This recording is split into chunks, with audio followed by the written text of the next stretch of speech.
कि मेरे पे एक लाछन लगा हुआ है कि मेरे को सुनने के बाद आप चले जाते हो तो रात तक यहीं रुकना है ना, मैं भी यहीं रुकूंगा।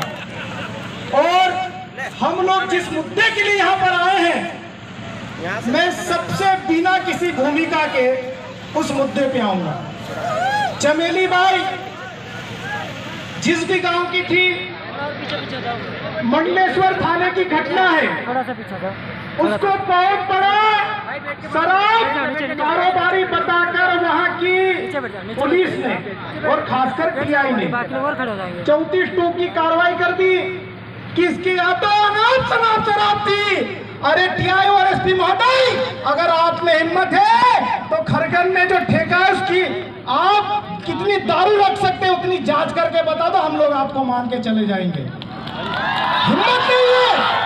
चमेली बाई को आपने जेल में कर दिया, उसको आपने बड़ा शराब कारोबारी बता दिया। अरे जो मंडलेश्वर थाने में जो टीआई है उसकी संपत्ति भी एक बार जांच होना चाहिए कि चमेली बाई की ज्यादा है कि उस टीआई की ज्यादा है। वो प्रेस वार्ता करता है, चमेली बाई को हरा भी बनाता है। अरे तेरे में हिम्मत है तो यहाँ का भाटिया ग्रुप है उस पे प्रेस वार्ता करते बता। यहाँ का जो सोम ग्रुप है एसपी महोदय उन पे अगर कोई कार्रवाई की हो प्रेस वार्ता करके बताइए, आपकी वर्दी को हम सैल्यूट करेंगे, आपके सामने ऐसे कई बार हाथ जोड़ के खड़े रहेंगे। हिम्मत है नहीं, आदिवासियों पे कार्रवाई करते हो। क्या समझा था कि चमेली बाई अकेली है, उसको मार लोगे, कूट लोगे। अरे उनके बेटे अभी तो कम संख्या में आए हैं क्योंकि यहाँ के कलेक्टर महोदय ने चालाकी की है। और यहाँ के हमारे भी थानापुरी विधायक महोदय यहाँ पर उपस्थित है, उनसे मैं कहना चाहता हूँ सबसे पहले यहाँ के कलेक्टर की विधानसभा अध्यक्ष को आप शिकायत कीजिए, आपके प्रोटोकॉल का उन्होंने ध्यान नहीं रखा। कलेक्टर को यहाँ खड़ा होना चाहिए क्योंकि एक विधायक यहाँ पर उपस्थित है।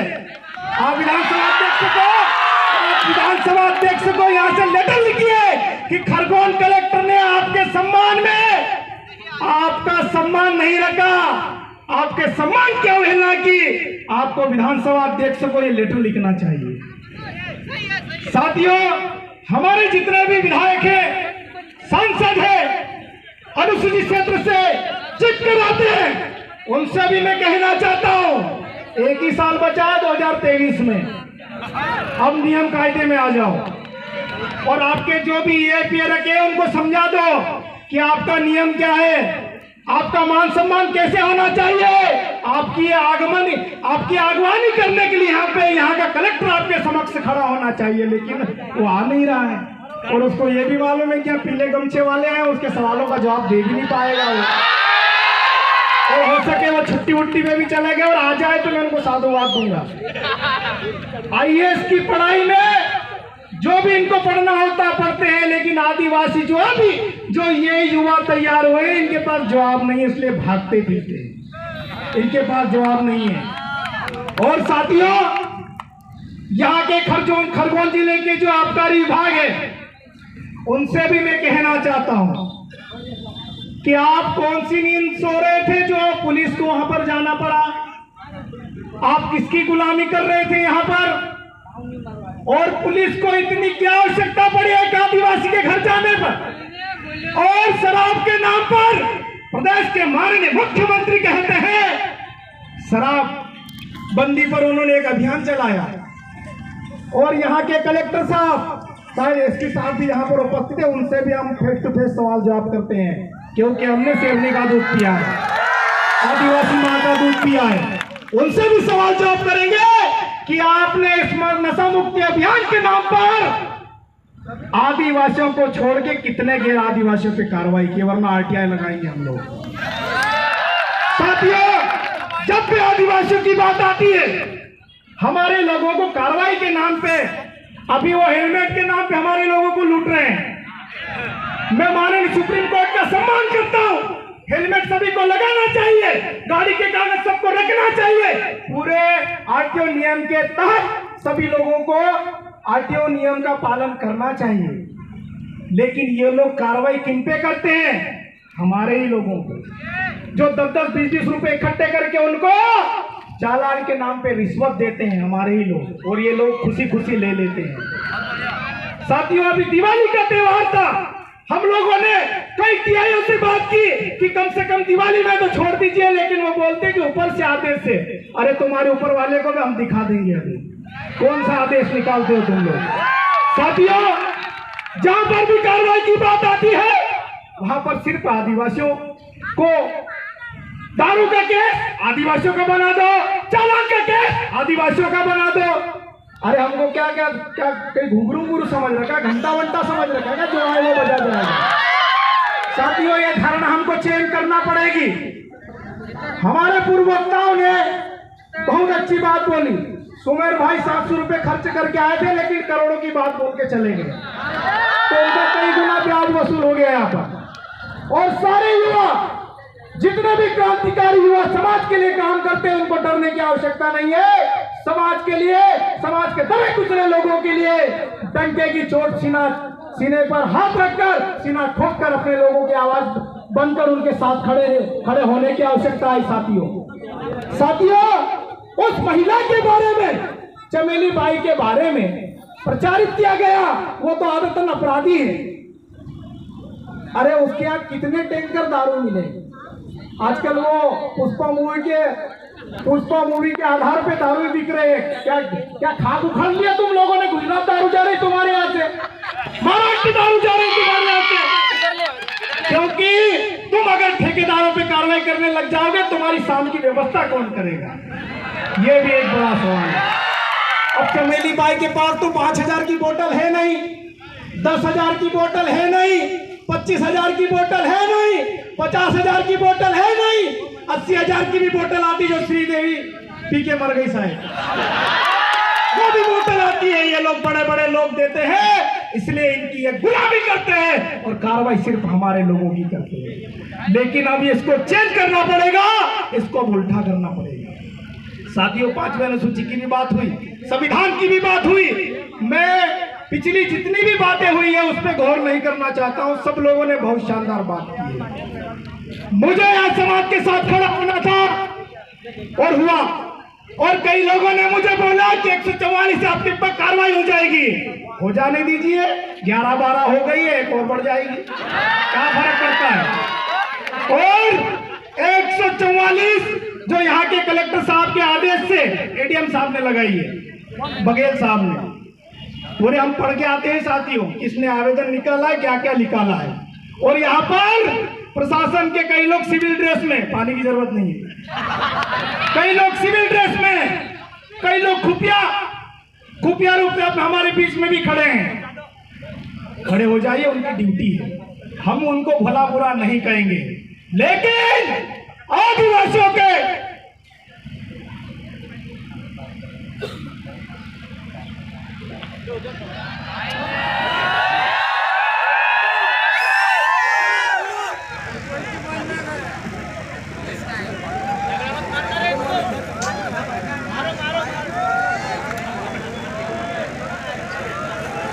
चलो साथियों, मुक्ति भाई ये बोल रहे थे कि बिस्टान क्षेत्र में भी आबकारी वाले अभी कार्रवाई कर रहे हैं आदिवासियों पर, तो करिए, हम लोग भी शाम को रहेंगे। और यहाँ पे कलाली कहाँ है?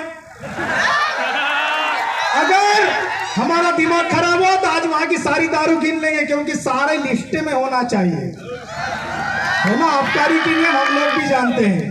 अगर वो आबकारी की दुकान जो जिसका ठेका हुआ है उससे बाहर वो दारू नहीं बेच सकता, लेकिन ये डायरियों के नाम से बेच रहे हैं। एसपी साहब को दिखाई नहीं दे रहा है, कलेक्टर साहब को दिखाई नहीं दे रहा है।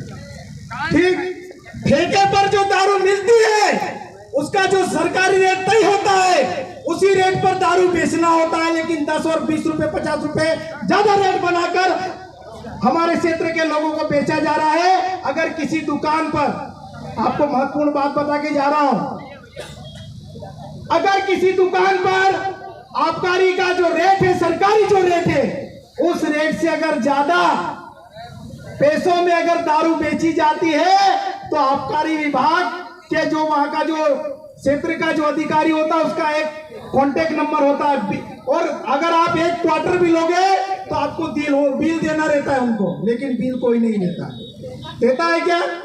और अगर 10 रुपए भी ज्यादा दिया है, अगर आबकारी को शिकायत करते हैं तो उस दुकान को सील किया जाता है 12 घंटे के लिए। लेकिन ऐसा नहीं होता है।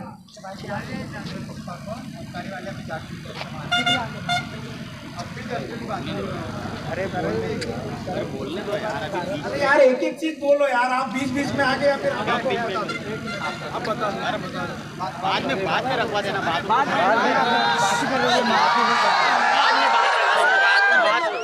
बात रखो मोहन भाई, तुम बाद में रखते ना। सुनिए, कुछ लोग साथियों, मैं आप सबको कहना चाहता हूँ, हम लोग किसी भी कार्रवाई को करने के लिए, किसी भी मुद्दे को उठाने के लिए पहले उसके तथ्य तक जाते हैं। हम एक तरफा कार्रवाई नहीं करते हैं। इनका अगर मामला है, हम पहले समझेंगे, उसके बाद उसका निराकरण करेंगे। मैं जितने भी लोग हैं उनका सबको कहना चाहता हूँ, क्योंकि हम एक पक्ष की नहीं सुनते, हम 2 पक्ष की सुनते हैं।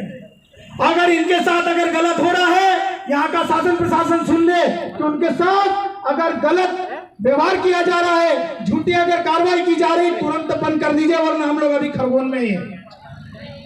साथियों, जो मुद्दे की बात है, जिसके लिए हम लोग इकट्ठे हुए हैं, मैं उस बात को फोकस करता हूं कि चमेली बाई के साथ जो भी घटना हुआ, पुलिस प्रशासन वीडियो भी वायरल कर रहा है, लेकिन जो वीडियो पूरा जिस टाइम से अंदर घुसी है, जिस टाइम वापस गई, वहां तक के वीडियो आप सार्वजनिक कर दीजिए। हम फिर देखेंगे करना क्या है। लेकिन काट छाट के वीडियो हम लोग समझ में नहीं आता है, पहले भी नहीं आया और अभी भी नहीं आया। और कसरावत में जो फॉरेस्ट विभाग ने एक प्रधानमंत्री आवास योजना के तहत एक मकान तोड़ा, मैं फॉरेस्ट विभाग से भी कहना चाहता हूं कि आपने माननीय प्रधानमंत्री, जिसको जो भी बोलते हैं, उनका अपमान किया, तो उन पर भी यहाँ के कलेक्टर साहब को कार्रवाई करना चाहिए। और उनकी दबाव में आकर, तनाव में आकर, वो जो व्यक्ति था उसने फांसी लगाकर आत्महत्या कर ली, तो उन पर भी यहाँ के कलेक्टर साहब, यहाँ के एसपी साहब तुरंत कार्रवाई करें, वरना ये आंदोलन की अभी शुरुआत है। हम लोग लगातार आंदोलन करेंगे अपने लोगों के लिए, अपने हक अधिकारों के लिए हम लोग लड़ेंगे, पहले भी लड़े और लड़ते आएंगे। साथियों, आप लोग सुबह से बैठे हो, अभी भी बैठे हुए हो, और जब तक हमको यहाँ पर व्यवस्थित आश्वासन नहीं मिल जाता, तब तक हम लोग यहाँ से नहीं जाने वाले। क्या आप लोग जाओगे? ऐसा नहीं कि मैं अगर नीचे गया तो एक इधर गया एक उधर गया, ऐसा तो नहीं करोगे कि? नहीं तो अगली बार तो मेरे को बोलने भी नहीं बुलाएंगे। तो साथियों, जितने भी हमारे समाज के वक्ता हैं, और कोमल बहन के लिए मैं बोलना चाहता हूं कि महिलाओं को सम्मान नहीं मिलता। बहन, हमारे से गलती हो गई है। आपको आरक्षण है, आदिवासी समाज महिला प्रधान समाज है। अगर आपको ऐसा लगे, माइक छीन के बोल दिया करो, आपका हक अधिकार है। आदिवासी शेरनी होती है। तो इस बात को भी आपने जो चिंता जाहिर की, उसको भी हमारे भाई लोग संचालन कमेटी, उसमें भी हम लोग सुधार करने का प्रयास करेंगे। घर का मंच है, कुछ चीजें होती भी रहती है। आप हमारी बहनें हैं, मंच से भी बोल दे अच्छी बात है, बैठ के भी बोल देते अच्छी बात है, 2-4 घर भी देते तो हम लोग सहन कर लेंगे। लेकिन आइंदा इस प्रकार से गलती हम लोग नहीं करेंगे, इस बात का आप आपको आश्वासन देंगे। साथियों, बहुत बहुत धन्यवाद। आप सबने मुझे यहाँ पर संचालन कमेटी ने यहाँ पर बुलाया, आमंत्रित किया। आप सब अपने हक अधिकारों के लिए 144 से लड़ने के लिए यहाँ पर उपस्थित हैं, इसलिए मैं किसी को धन्यवाद नहीं दूंगा।